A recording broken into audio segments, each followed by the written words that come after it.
दोस्तों आज शुरू करते हैं chapter 6 lines and angles. Lines and angles का ये इंट्रोडक्शन वीडियो है। चैप्टर शुरू करने से पहले कुछ बेसिक चीज़ें हैं, बेसिक टर्म्स हैं जिन्हें जानना आपके लिए बहुत ज़रूरी है। उसके बिना आपके जो क्वेश्चंस हैं जो चैप्टर में हैं उन्हें करना मुश्किल होगा। तो सबसे पहले इसमें जो बेसिक चीज़ें जिनकी जानकारी आपको होनी चाहिए उन्हें स्टार्ट करते हैं। देखिए, जैसे कि चैप्टर का नाम है लाइन्स एंड एंगल्स, तो इसके अंदर लाइन्स और एंगल्स से रिलेटेड ही आपका ये टॉपिक्स है। तो सबसे पहले जानते हैं कि लाइन एक क्या होती है।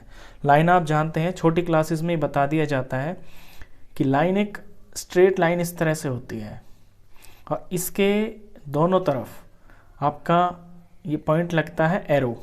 इसका मतलब ये होता है कि इसकी कोई लिमिट नहीं है, ये दोनों तरफ आपकी अनलिमिटेड है, इसकी कोई लेंथ नहीं होती है। अच्छा, अगर किसी चीज़ को हम काट देते हैं, जैसे लाइन का हम टुकड़ा कर देते हैं ये चीज़, तो इसके ये दो एंड पॉइंट्स होते हैं। जब ये दो एंड पॉइंट्स होते हैं तो इसे बोलते हैं हम लाइन सेगमेंट। इसे लाइन सेगमेंट बोलते हैं। सेगमेंट का मतलब होता है हिस्सा, लाइन का एक हिस्सा, एक टुकड़ा। लेकिन लाइन एक इंडेफिनेटली जो है उसकी कोई लेंथ नहीं होती है, वो लाइन होती है। अब लाइन कितनी तरह की होती हैं? सबसे पहले होती है आपकी इंटरसेक्टिंग लाइंस। इंटरसेक्टिंग लाइंस होती हैं जो आपकी कहीं कट जाएं। जैसे ये देखिए, ये आपकी दो लाइंस हैं, ये एक जगह पे कट गई हैं। ऐसी लाइनों को इंटरसेक्टिंग लाइंस बोलते हैं। और जहाँ पे ये कटती हैं, जैसे कि ये पॉइंट पी पे कट गई, इसे बोलते हैं इंटरसेक्टिंग पॉइंट। फिर है आपका पैरेलल लाइंस। पैरेलल लाइंस वो लाइन होती हैं जिनका थ्रू आउट डिस्टेंस, उनके बीच में जो डिस्टेंस होता है वो सेम होता है। कहीं से भी आप देख लें, इनका जो डिस्टेंस होगा वो आपका सेम होगा। या ये भी कह सकते हैं कि ये नॉन इंटरसेक्टिंग लाइंस हैं, क्योंकि आप इन्हें आगे कितना भी बढ़ा दें ये आपकी कभी भी मिलेंगी नहीं। तो ऐसी लाइंस को पैरेलल लाइंस बोलते हैं।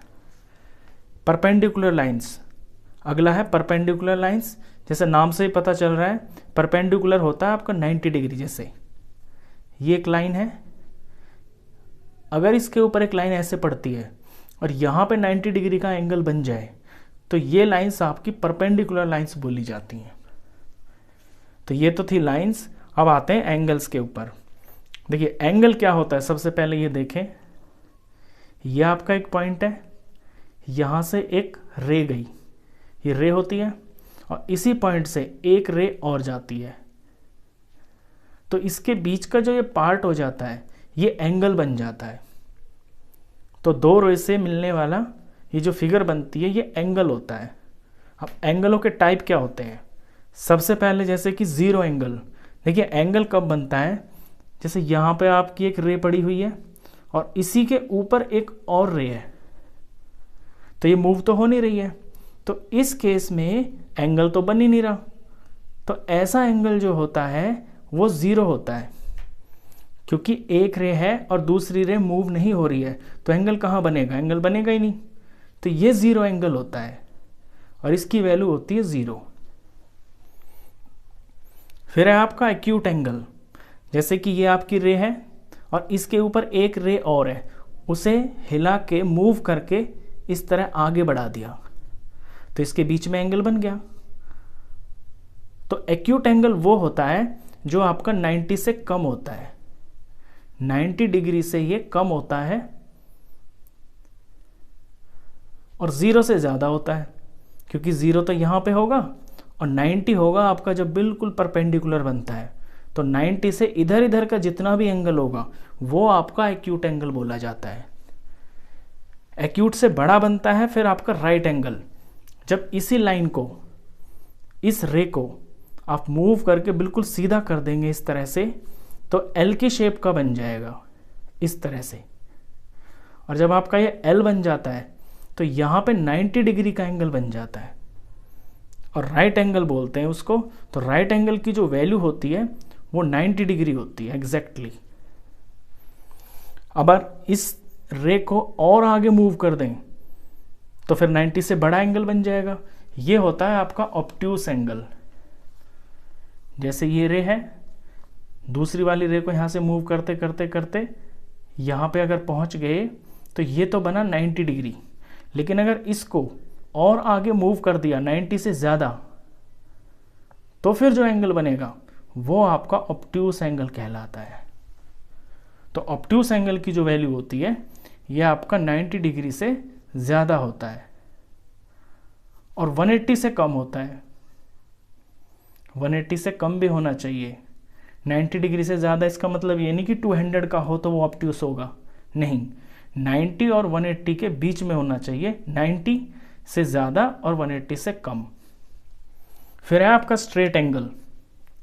देखिए ये रे है और दूसरी रे को ऐसे मूव करते करते करते हुए बिल्कुल इसके स्ट्रेट ले गए हम ऐसे। तो जब ये बिल्कुल स्ट्रेट लाइन बन जाती है दो रेस से, इसे बोलते हैं स्ट्रेट एंगल और इसकी जो वैल्यू होती है वो 180 डिग्री होती है। इसके बाद है रिफ्लेक्स एंगल। अगर इसी रे को हम और मूव कर देते हैं, देखिए कैसे, ये पहली रे यहां से दूसरी को मूव करे तो सामने तो बन जाएगा आपका स्ट्रेट एंगल, लेकिन अगर इससे भी आगे तक ले गए, यहां से भी आगे ले गए, तो ये जो एंगल बना आपका बाहर की तरफ, ये रिफ्लेक्स एंगल होता है और ये होता है आपका 180 डिग्री से ज़्यादा। 180 से ज़्यादा होती है इसकी वैल्यू। जैसे कोई 200 का एंगल है, 240 का एंगल है, तो वो आपका रिफ्लेक्स एंगल बोला जाता है। तो 180 से ये ज़्यादा होता है और 360 डिग्री से ये कम होता है। फिर है आपका कंप्लीट एंगल। अगर इसी रे को, ये फर्स्ट रे, ये दूसरी वाली रे को ऐसे मूव करते हुए चले गए तो स्ट्रेट पे तो बन गया स्ट्रेट एंगल, इससे आगे निकल गया आपका रिफ्लेक्स एंगल। और अगर ये घूमते घूमते हुए बिल्कुल यहाँ पे आ जाती है फिर से इसी रे के ऊपर, तो इसने एक सर्कल को कंप्लीट कर लिया, यानी कि पूरी घूम गई। ये जो लाइन है, रे है, ये पूरी घूम जाती है, तो इसने कंप्लीट कर लिया ये राउंड। तो ऐसे एंगल को बोलते हैं कंप्लीट एंगल और इसकी जो डिग्री होती है ये 360 डिग्री का होता है। तो बेसिकली ये होते हैं एंगल्स और ये इनकी मेजरमेंट होती है। चलिए एंगल्स के पेयर के बारे में अब जानते हैं कि एंगल के पेयर कितनी तरह के होते हैं।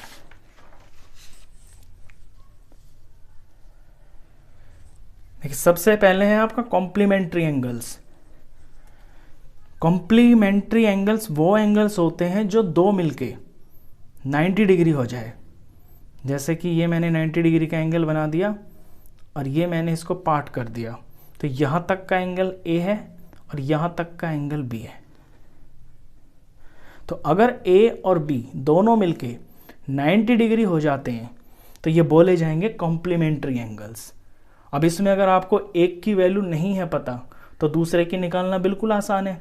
फॉर एग्जाम्पल आपको ए की वैल्यू पता है 50 डिग्री और बी आपको पता करना है, तो इसमें ए की वैल्यू भर देंगे यहाँ पे 50 प्लस और ये B is equal to 90 degree. तो यहाँ से बी की वैल्यू आ जाएगी आपकी 90 माइनस 50 यानी कि 40 डिग्री। तो इसे ऐसे बोला जाएगा कि 50 का कॉम्प्लीमेंट्री एंगल आपका बी है। 50 में बी की वैल्यू भरने से 90 डिग्री बन जाता है। तो ये होते हैं कॉम्प्लीमेंट्री एंगल्स। फिर है आपका सप्लीमेंट्री एंगल्स। सप्लीमेंट्री एंगल में आपके जो दोनों एंगल्स हैं उनका सम 180 डिग्री हो जाता है। जैसे ये मैंने एक 180 डिग्री का स्ट्रेट एंगल बना दिया, मान लीजिए इसकी वैल्यू है आपकी 40 डिग्री यहां तक, तो दूसरे की कितनी होगी 140 डिग्री, क्योंकि दोनों मिलके आपके 180 बनने चाहिए। तो इसको अगर ए मान लें, इसको बी मान लें, तो ए प्लस बी मिलके आपका 180 डिग्री बनना चाहिए। अब अगर इसमें आपको किसी एक की वैल्यू पता है, दूसरे की नहीं है पता, तो 180 में से जो नॉन वैल्यू है उसे माइनस कर देंगे, दूसरे की आ जाएगी। तो सप्लीमेंट्री एंगल्स उन एंगल्स को बोलते हैं जो दोनों मिलके आपका 180 डिग्री बन जाए। नेक्स्ट है एडजेसेंट एंगल्स। देखिए एडजेसेंट का मतलब होता है साथ वाला। जैसे ये दो एंगल बनाए मैंने, ये ए है, ये बी है। अब ए के साथ में ही तो एंगल बी है, तो ऐसे एंगल्स जो एक ही वर्टेक्स पे बनते हैं और उनमें एक रे भी कॉमन होती है। जब आप एंगल ए बनाएंगे ना, तो एंगल ए के अंदर भी ये रे आ रही है, एंगल बी के अंदर भी आपकी ये वाली रे आ रही है। तो जब कॉमन रे आती है दो एंगलों में, वो एंगल्स आपके एडजेसेंट एंगल्स बोले जाते हैं। और मैं यहाँ अगर एक एंगल और बना देता हूँ, एंगल सी, तो इसमें ए और बी आपस में एडजेसेंट है, बी और सी आपस में एडजेसेंट है, क्योंकि बी और सी के अंदर ये वाली जो रे है ये कॉमन है और ये सारे एक ही वर्टेक्स पे बने हुए हैं। लेकिन ए और सी ये एडजेसेंट एंगल नहीं हो सकते, क्योंकि ए के लिए दो अलग से रे हैं और सी के लिए दो अलग रे हैं, कॉमन रे कुछ भी नहीं है। तो ऐसे एंगल्स को बोलते हैं एडजेसेंट एंगल्स। फिर है आपका लीनियर पेयर ऑफ एंगल्स। देखिए, लीनियर वर्ड बना है आपका लाइन से, और लाइन बनती है एक पूरे 180 डिग्री के एंगल से, इस तरह से। तो लीनियर पेयर वही पेयर बोला जाता है जब आपके दो एंगल मिलके 180 डिग्री का हो जाए। यानी आपका जैसे कि ये एंगल ए है और ये बी है, कोई दो एंगल जो मिलके आपके 180 डिग्री के हो जाएं, उन्हें बोलते हैं लीनियर पेयर। और फिर वो दोनों मिलके ना एक स्ट्रेट लाइन बना देते हैं, इसीलिए इसका नाम लीनियर पेयर है। अब इसमें अगर आपको किसी एक की वैल्यू नोन है और दूसरे की निकालनी है, तो सिंपल आप 180 डिग्री में से माइनस कर देंगे, दूसरा एंगल आपको पता चल जाएगा। नेक्स्ट है वर्टिकली अपोजिट एंगल्स। देखिए, जब ऐसे दो लाइंस इंटरसेक्ट होती हैं आपस में, तो ये एक्स जैसा बन जाता है। तो इसके आमने सामने वाले जो एंगल्स बनते हैं, इन्हें बोलते हैं वर्टिकली अपोजिट एंगल्स। अगर इसमें मैं यहाँ ए नाम है और ये वाला बी नाम है, ये सी है और ये डी है, तो इसमें A and B are vertically opposite angles, और ये हमेशा बराबर होते हैं। इनकी प्रॉपर्टी होती है ये आपस में बराबर होते हैं। ऐसे ही सी और D, C and D are vertically opposite angles, तो सी की वैल्यू भी आपके डी के बराबर ही होगी। इन सब का आपका यूज होगा एक्सरसाइज 6.1 में। चलिए, ये थे पेयर ऑफ एंगल्स। अब एक चीज और सीखते हैं जो बहुत इंपॉर्टेंट है और आपकी 6.2 एक्सरसाइज से शुरू होगी। वो जब हम किन्हीं दो लाइंस को, हमारे पास कोई दो लाइन है एल और एम, और उनको कोई तीसरी लाइन इस तरह से काटती है, तो कुछ एंगल्स बन जाते हैं। आपको दिख रहे हैं बहुत सारे एंगल बन गए हैं। मैं इनका नाम रख लेता हूं, 1 2 3 4 5 6 7 8। जब किन्हीं दो लाइंस को एक लाइन काटती है, तो आपके 8 एंगल्स बन जाते हैं। और इन एंगल्स का नाम क्या क्या होता है वो आप सीखेंगे इसमें। इस लाइन को जो काटने वाली लाइन होती है, इसे बोलते हैं ट्रांसवर्सल। तो इसमें बहुत सारे पेयर बनते हैं एंगल्स के, उन्हें देखिए आप। देखिए, सबसे पहले है एक्सटीरियर एंगल्स। एक्सटीरियर का नाम आप जानते हैं, मतलब इसका यानी कि बाहर। एक्सटीरियर मतलब बाहर। तो इस फिगर के अंदर आपके जो लाइनों से बाहर के एंगल्स हैं, बाहर की तरफ, वो है सारे के सारे एक्सटीरियर एंगल्स। और वो कौन कौन है? 1 है, 2 है, 7 है, 8 है। तो एक्सटीरियर एंगल्स इसके अंदर हैं आपके angle 1, angle 2, angle 7 and angle 8। Next है इंटीरियर एंगल्स, जो इन दोनों लाइनों के अंदर हैं, अंदर की तरफ, वो सारे के सारे इंटीरियर एंगल्स। इनका मतलब ही होता है अंदर। तो इंटीरियर मतलब अंदर वाले। तो इसमें इंटीरियर एंगल्स कौन हुए आपके? Angle 3, angle 4, angle 5 and angle 6। फिर है आपका कॉरस्पॉन्डिंग एंगल्स। यहां से इंपॉर्टेंट चीज शुरू होती है। देखिए, कॉरस्पॉन्डिंग एंगल्स वो एंगल्स होते हैं जिनकी प्लेस बिल्कुल एक जैसी होती है। देखिए, यहां देखें, ये लाइन L है, ये M है।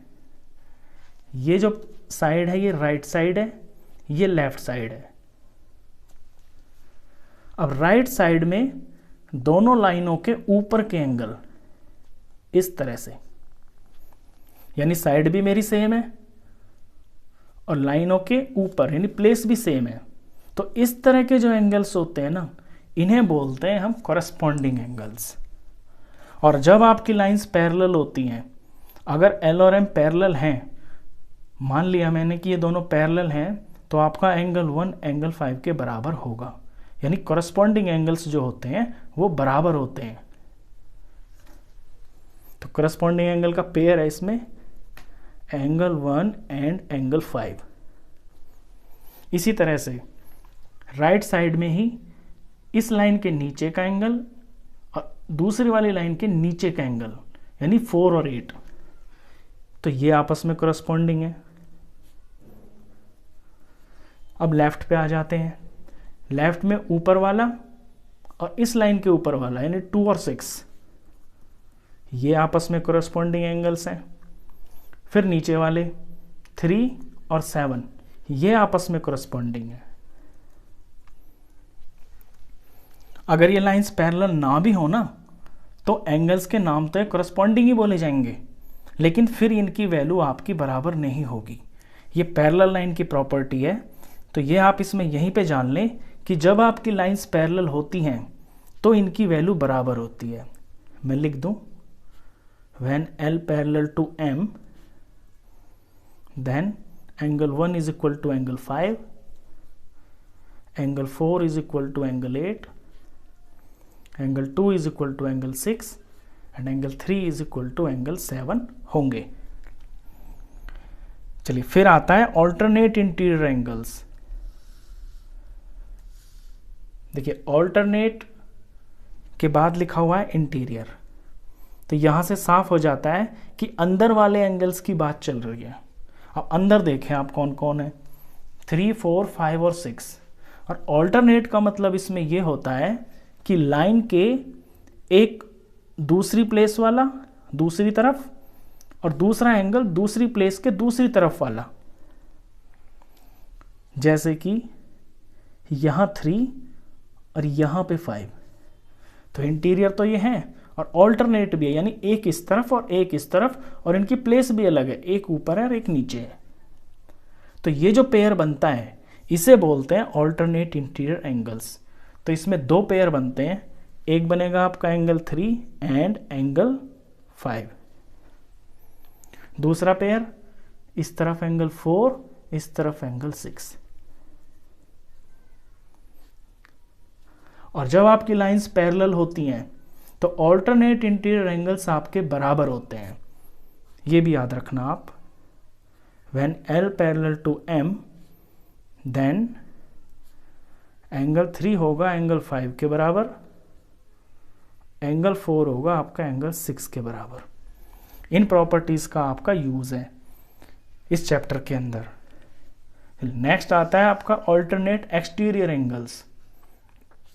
ऑल्टरनेट का मतलब तो आप जान गए, एक्सटीरियर का आप मीनिंग जानते हैं, मतलब कि बाहर का। तो जैसे ऑल्टरनेट इंटीरियर का पेयर बनाया, इसी तरह अब एक्सटीरियर का पेयर बनेगा। तो एक्सटीरियर का कैसे बनेगा, पहले तो बाहर का लेते हैं। देखिए 1 का देखें कौन होगा, ये 1 है, दूसरी तरफ है। एक्सटीरियर में 7 है और ये लाइन के दूसरी तरफ है। तो ऑल्टरनेट एक्सटीरियर एंगल का पेयर इसमें बना आपका 1 और 7। तो इसका पेयर बना 1 एंड 7। एक और पेयर बनेगा, वो बनेगा आपका एंगल 2 और एंगल 8। और इसके अंदर भी ये वाले भी, जब आपकी लाइंस पैरेलल होती हैं, जब L पैरेलल टू M होगा तो आपका एंगल 1 एंगल 7 के बराबर होगा, एंगल 2 आपका एंगल 8 के बराबर होगा। ये पैरेलल लाइंस की प्रॉपर्टी है। तो ऑल्टरनेट एक्सटीरियर एंगल्स भी बराबर होते हैं जब ये लाइनें आपकी पैरेलल होती हैं। चलिए नेक्स्ट है आपका को इंटीरियर एंगल्स। इंटीरियर यानी कि अंदर के हों और को मतलब साथ वाले हों। इसे हम ऐसे भी बोलते हैं interior angles on the same side of transversal, कि ट्रांसवर्सल के एक ही तरफ के अंदर के एंगल्स, जैसे ये ट्रांसवर्सल है n, अब एक ही तरफ के कौन है इसके अंदर, 4 है और 5 है, तो ये पेयर बनता है इसमें, एंगल 4 एंड एंगल 5। दूसरा पेयर बनेगा 3 और 6 का, एंगल 3 एंड एंगल 6। अच्छा, जब आपकी लाइंस ये पैरेलल हों तो इनमें क्या खास बात है, इनमें ये होता है when L parallel to M, तो आपके जो को इंटीरियर एंगल्स होते हैं ना, इनका सम आपका 180 डिग्री होता है, यानी 4 और 5 को प्लस करेंगे तो 180 डिग्री का आएगा। इसी तरह 3 और 6 का सम, ये भी आपका 180 डिग्री आएगा। तो मैंने इसमें आपको पैरेलल लाइंस की प्रॉपर्टी भी बता दी और उनसे रिलेटेड जो एंगल्स होते हैं वो भी बता दिए। तो ये आपका इंट्रोडक्शन पार्ट था। जितनी भी चीज़ें इसमें आपने की हैं, जो भी सारी चीज़ें समझी हैं, इन्हें समझना आपके लिए बहुत ज़रूरी है, तो फिर आपके लिए चैप्टर बहुत आसान हो जाएगा। तो आई होप आपको इंट्रोडक्शन अच्छे से समझ में आया होगा। वीडियो अगर अच्छा लगा हो तो प्लीज़ इसे लाइक करना, शेयर करना, और 9th क्लास का कंप्लीट मैथ्स पढ़ने के लिए आप इस चैनल को भी सब्सक्राइब करना। Thank you.